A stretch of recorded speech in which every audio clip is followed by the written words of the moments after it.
الله اللي قد عطاني شعر تاخذها الكرامة، القصيدة اللي يقدر من يقدر ويتحمل، يثبت الشاعر مقامه مثل ما يثبت كلامه، تو من حضرت مقامه لا وصلها الهرج كمل.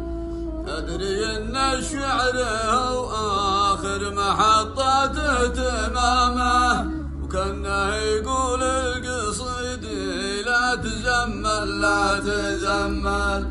شيخنا اللي عزه الله يوم عز الله مقامه، اللي فيني قد تجمل ثم تجمل ثم تجمل.